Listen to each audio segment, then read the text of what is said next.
February 21, International Mother Language Day, which sounds like a Hallmark holiday invented by Duolingo's owl after a mild identity crisis. But it's actually one of the most metal commemorations on the UN calendar. UNESCO proclaimed it in 1999. The United Nations formally recognized it in 2002, and it exists to protect the world's 7,000 plus languages, nearly half of which are endangered, which means that right now, somewhere on this planet, a language is dying, and its last two speakers are arguing about the correct pronunciation of a word for goat. But February 21 wasn't picked because someone at UNESCO spun a globe and said, "Ooh, that one looks culturally significant." No, it commemorates something very specific. And to understand it, we have to go back to 1947, also known as Brexit 1.0, now with more existential dread.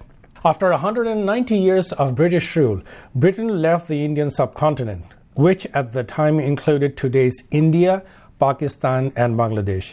And instead of leaving behind a nice fruit basket and a polite apology, they left borders, drawn very quickly, based largely on religion.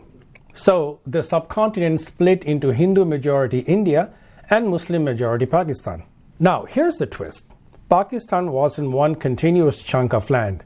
It was West Pakistan and East Pakistan, separated by about 1,000 miles of India in between. That's not a country. That's a long-distance relationship with nuclear potential. And culturally, the two Pakistans were night and day. Different languages, different histories, different cuisines, different opinions about how spicy food should legally be allowed to get. But that alone wasn't the breaking point. What followed was widespread political, economic, and cultural discrimination against East Pakistan, despite the fact that East Pakistan had the larger population. Imagine being the majority and still getting treated like the plus one at your own wedding. Then in 1948, Pakistan's leader, Muhammad Ali Jinnah, stood in East Pakistan and declared, in English, no less, that, "Let me make it very clear to you, leave no doubt, that the state language of Pakistan is going to be Urdu and no other language." Now, let's pause on that. He made that announcement in English in a region where most people spoke Bangla, declaring that the language of the other wing, Urdu, would be the only state language. That's like Bad Bunny ending the Super Bowl halftime show and announcing in perfect English, "Spanish and only Spanish shall be the official language of the United States." You would immediately see cable news hosts rebooting in real time. Megyn Kelly would combust. Someone on Fox would yell, "This is an attack on vowels." A senator from somewhere rectangular would demand emergency hearings on the letter NIU. And that's in a country where Spanish is widely spoken.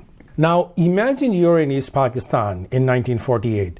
Bangla is your mother tongue. It's spoken by the majority. It has a rich literary tradition, Tagore, poetry, songs, and the government is essentially saying, "That's adorable," but no. Tensions built. Then came February 21, 1952. Students at the University of Dhaka protested for the right to have Bangla recognized as a state language. The government imposed Section 144, established by the British, banning public gatherings. The students defied it. Police opened fire. Several students were killed.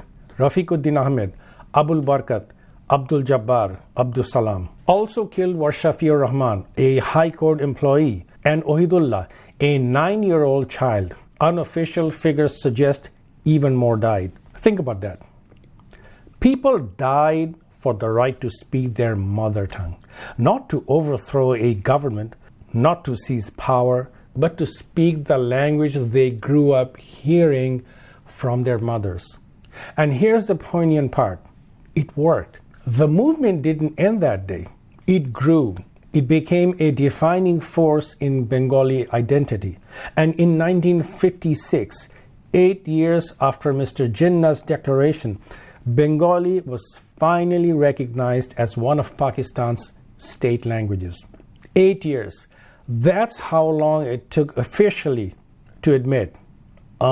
Actually, yes, the majority probably should be allowed to speak. And eventually, of course, the tensions between East and West Pakistan would lead to something even bigger, the birth of Bangladesh in 1971. So when we talk about International Mother Language Day, it's not just about celebrating multilingualism because it looks nice on a UNESCO brochure. It's about remembering that language is not just vocabulary and grammar. It's memory, it's culture, it's dignity, it's identity. When a language dies, we don't just lose words for things, we lose entire ways of seeing the world. And when people are told their language doesn't matter, what they're really being told is, you don't matter. So yes, celebrate your mother tongue. Teach it, protect it, use it. Because somewhere in the world, some gave their lives so that others could say without fear the very first words they ever learned. আমার ভাইয়ের রক্তে রাঙানো 21শে ফেব্রুয়ারি আমি কি ভুলিতে পারি। শুভ আন্তর্জাতিক মাতৃভাষা দিবস।